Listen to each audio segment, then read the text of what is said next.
Welcome to the Bravo Charlie Club podcast, making you 12 and a half minutes more awesome each week. He's Ben. I'm Richard. Let's go. Ben, how you doing this week? I'm well, mate. How are you? Good, thanks. Good. Yeah. Hey, the On Fully Awake location. project. Sorry, go on. You probably noticed on location in Melbourne this week. Bit of a different I didn't backdrop. notice. Yeah. You travel so much. I just assume you're not in your own home. Where are you? Melbourne. In Melbourne. Nice. Yeah. At the Savoy. And this kind of like I was in one last time. This little like a 2-story or a mezzanine. Savoy just sounds fancy, mate. It does sound fancy, yeah. I think it sounds 30% fancier than it is. 30%. 30% fancier. No, I like it. I like steak. Well done. Yep. Well played. Well played. Hey, there you go. The Fully Awake project. I love how we proudly tell ourselves we follow a formula on this podcast, and then I completely forgot this whole segment last week. So good catch. And this week, I believe you tried Lime, those scooters. Well, I tried. You were planning to try Lime. Yeah. give us a review. What's it all about? Like, well, so that's the rideshare bikes that they have dotted all over the Gold Coast, and right. I had to go and pick up the dog from dog sitting, and so I thought, you know what, I'd worked out that you can actually take pets in an Uber. That you can, there's like a special, you can call a pet Uber, a pet friendly driver. Do you have to go with the pet, or can you just send it by itself? No, actually, I think the intention was that you accompany your pet. Okay. So anyway, I was going to go to the dog sitter's place. It's fairly close to where we live, just 4 or 5 Ks away. So I allowed myself, signed up the night before, did all the stuff, was keen to go out and get it, and there's this map on the app, right? And you just find the nearest bike and you go and, pick it up and then you ride it somewhere. But I have my own helmet and stuff. And I couldn't find a working bike. So the whole thing was a bit of a non-event. I stooged down to where the first couple of bikes were and just like, no go, not working at all. And then I got to the third one and was like, nah, okay, well, I'm just going to Uber. So I Ubered over there. Great review. So there we go. Use Lime. It was a total Lime fail. I mean, I'm happy to give them a go again. And I think Lime scootering does look like a whole lot of fun.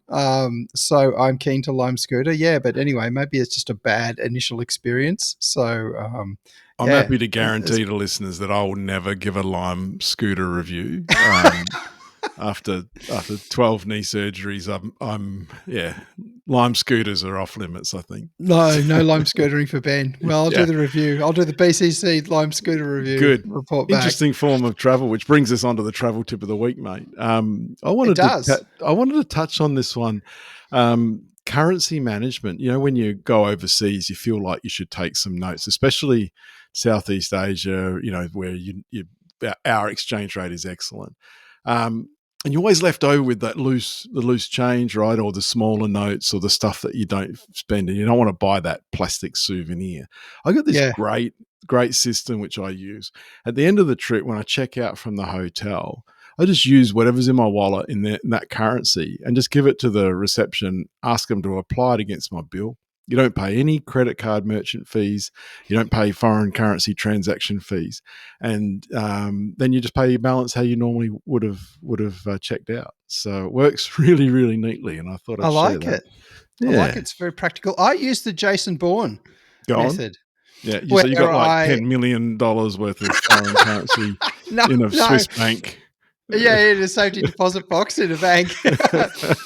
Kind of like maybe the pared down version.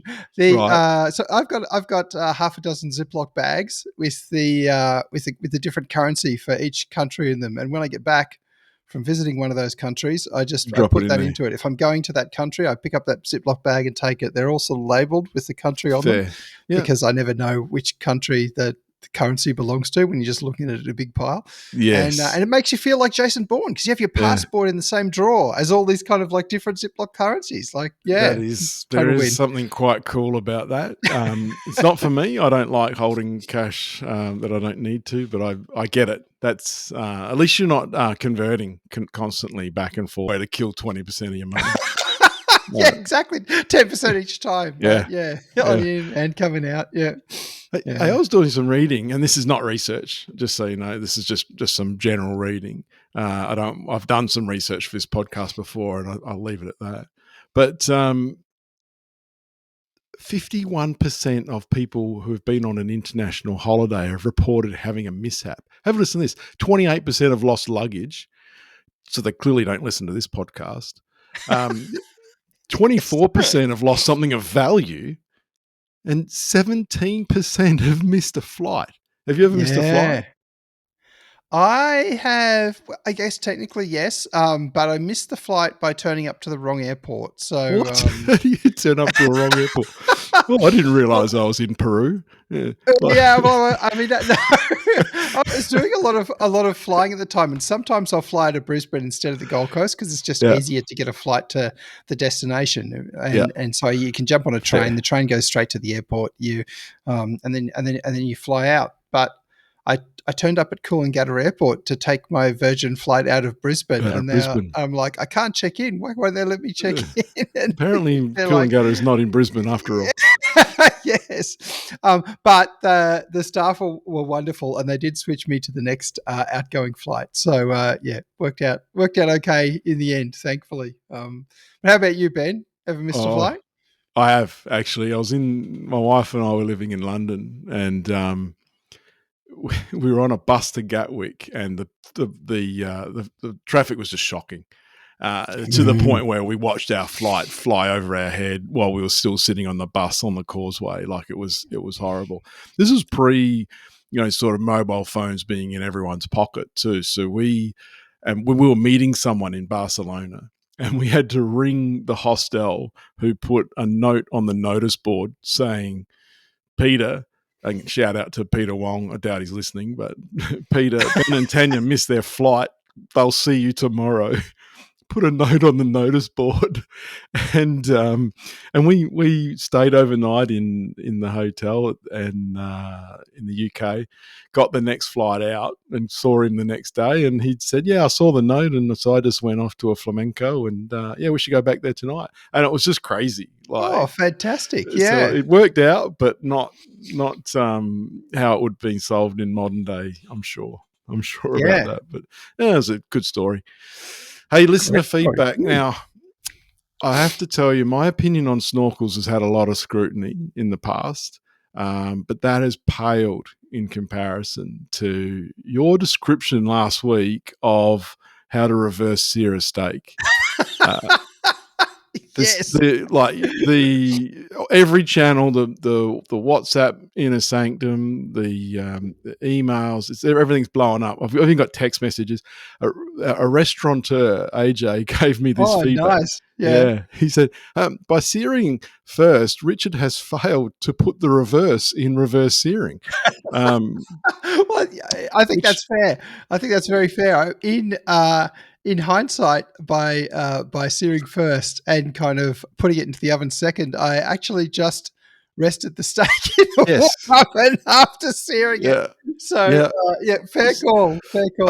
But the good news is we've actually had some people who have said, I want to try, I need to know more. And so key questions in particular from one couple, SNLG, they've said, what cooking apparatus is the steak in when it's placed in the oven? So is it in a pan or some sort? Is it covered in some way? Is the oven door open? Is it covered?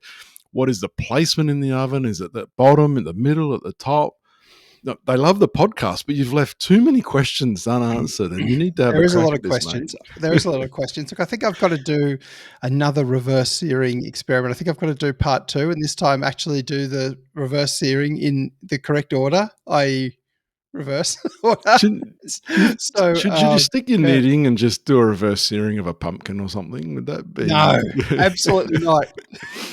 The deep end, Ben, that's where you learn to swim. So the restaurateur sent me a YouTube. I'll chuck this in the show notes. And this guy's reverse searing a tomahawk steak, and it's like 3 inches thick. It's hilarious. He cooked it in the oven for an hour, mate. Wow. This was no joke what he went to, but on a low heat. So it was fun to have a read through.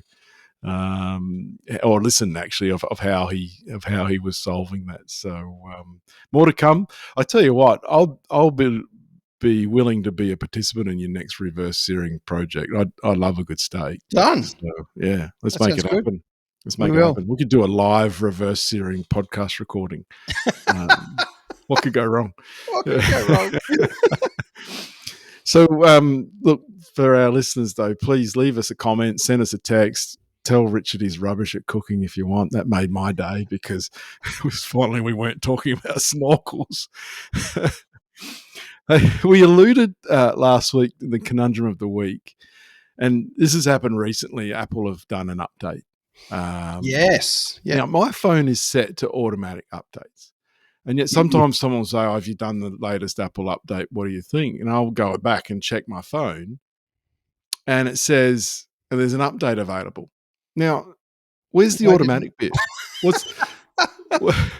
What's going on there? Like, I shouldn't have to tell it to download the update if I've set it to automatic updates, should I?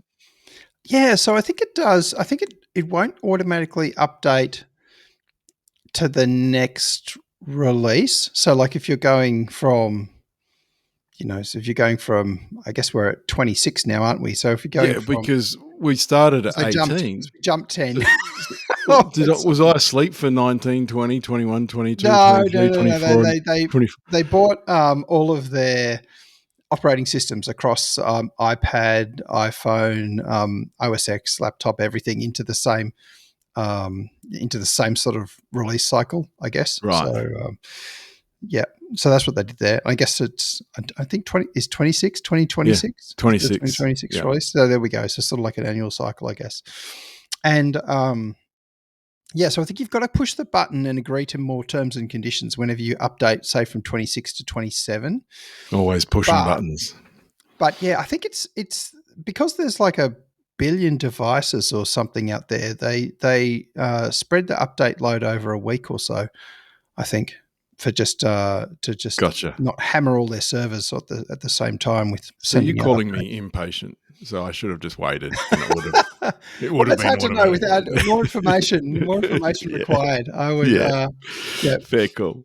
Oh, well, that's it, Richard. Listeners have been BCC'd on our week, mate. Next week's show, we ask, is punctuation in text messaging now considered aggressive?